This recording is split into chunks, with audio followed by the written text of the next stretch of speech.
as a kid that the best way to stay safe was to be quiet, agreeable, and never rock the boat. And you didn't grow up broken. You grew up brilliant. See, these are survival strategies, and we learn them as a kid before we have that frontal lobe fully developed. And they stay with you. They stay with you until you're an adult. They stay with you until you become aware of them. You may never become aware of them, but they lay in your subconscious mind. And that's what puts you in prison. They become your prison. Those strategies become your prison. So MS may look like a diagnosis, but in my world, it's just a message.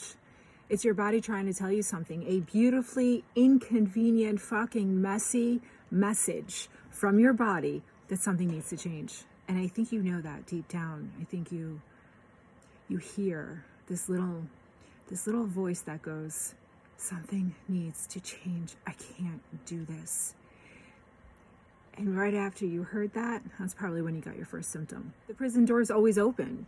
Your mind was just too afraid to leave for fear that it's going to be worse on the other side of that door, where you have to speak up for yourself and use your words and ask for help. But ask yourself, are you safe? Are you really safe in that body that won't move? Let's talk about anger.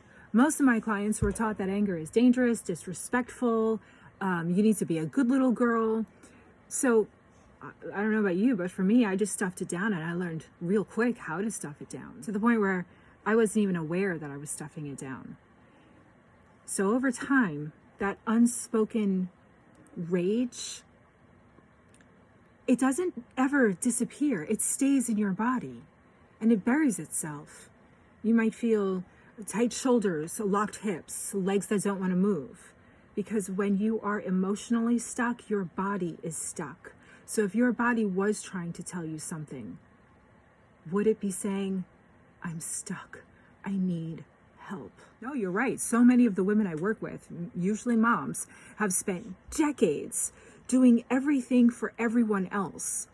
They're holding the family together, making sure no one gets upset. They're making sure everything gets done, and no one's checking in with them, especially themselves. No one's checking in with them saying, hey, listen, you okay? You don't always have to be the strong one. Ignoring your own needs over and over sends a message to your body that you're not important. You don't matter. You're not worthy.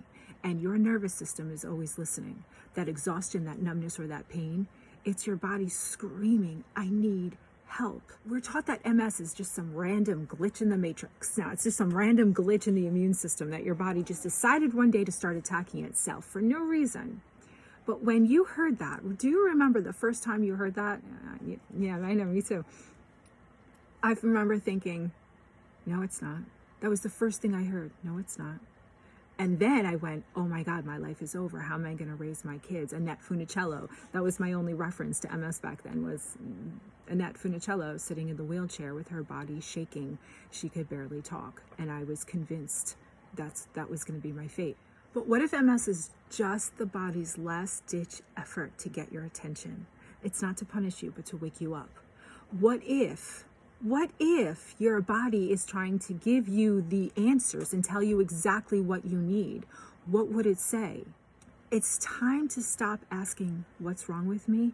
And it's time to start asking, what is my body trying to tell me? What is my body trying to tell me?